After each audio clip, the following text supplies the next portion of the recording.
I'm here at the Akron Zoo with Patty Villers, and we're at the lion exhibit, which is one of the most popular exhibits at the zoo. Patty, what do you do here at the zoo?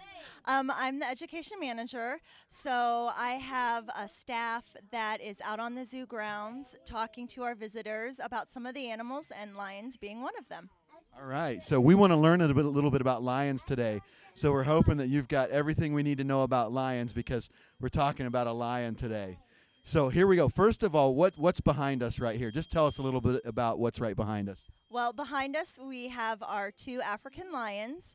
The male is Tamar, and the female's name is Shani, and both of them will be 3 this fall. So they're young. They are young. How old do lions normally get? I mean, what's the lifespan? Well, in a zoo situation, they're going to live a little bit longer because their lives are a little bit easier. So they could easily live into their mid-20s, early 20s to mid-20s. All right, very good.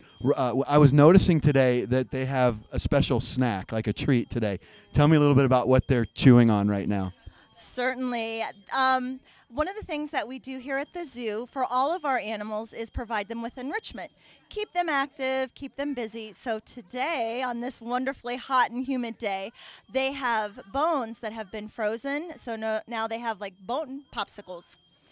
So that's what they're actually since 10 o'clock this morning. They've been working on those popsicles. Okay, so what kind of bone is it that they have? Delicious cow bone. Not just a regular cow bone, but a delicious cow bone. Because a lion in the wild, that's what they get is cow bone popsicles. So that makes perfect sense. Maybe a zebra. I wouldn't say popsicle since they live where it's warmer, but a nice zebra bone. Hey, speaking of where you say they live where it's warmer, where would we typically find lions like these if they were just out in the wild? Very commonly, you would find them in savanna areas. There are some lion prides that live in a more desert-like habitat, and then scientists are now studying a pride of lions that live in a marshy habitat. So, usually it would just be savannas, but they are finding them in other areas too. Okay, so geographically, give me some ideas. In Africa, you have them in Kenya, the Masai Mara. That's a great place to see them, and just kind of scattered throughout Africa. Yes, the Masai Mara, exactly what I was thinking. So here, we're doing this series called Untypical, and today we're talking about a lion and a guy named Benaiah that chased down a lion. And when we first contacted the zoo, we thought, man, wouldn't it be great to get a lion to come visit us at New Point? So we said, hey, do your lions ever go on tour? And the people at the zoo said what? What? Yeah, I was surprised it wasn't. Click.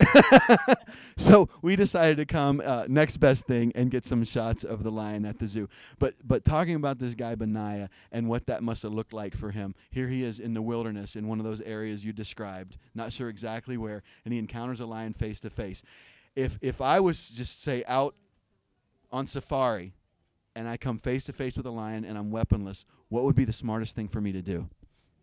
Say a little prayer. Good answer. Really, you should never run. Many people, their first instinct is to turn and flee, and with a big-time predator, that is a cue for them to attack, because that's what they're stimulated by, is that fleeing. So really what they tell people is face the lion. You don't want to stare directly into their eyes. Back away slowly, and if there's anything that you can try to put in between you and the lion to kind of block their path, and just slowly back away. That's really the best option.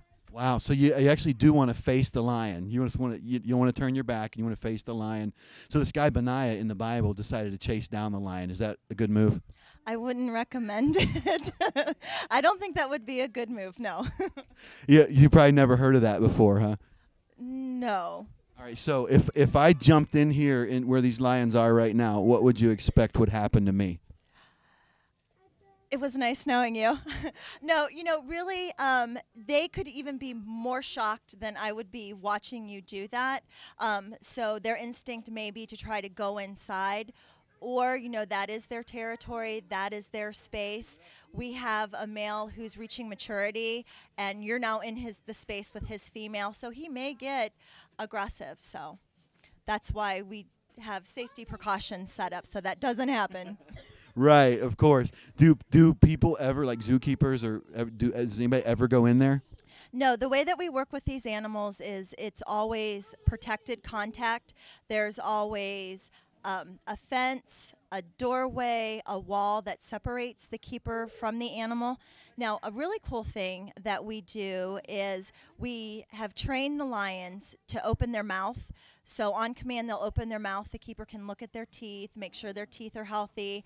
They can have them stand on their hind legs and put their paws up on the back enclosure. They can look at the paws. They can look at their belly.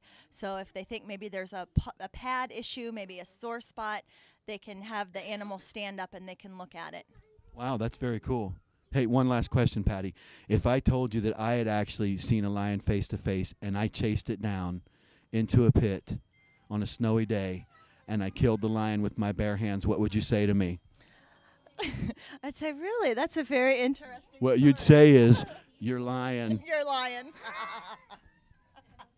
All right, thanks. From the Akron Zoo, here with Patty Villers. All right. Is there anything we need to redo? All right. Hey, awesome. Thank you. Thank you.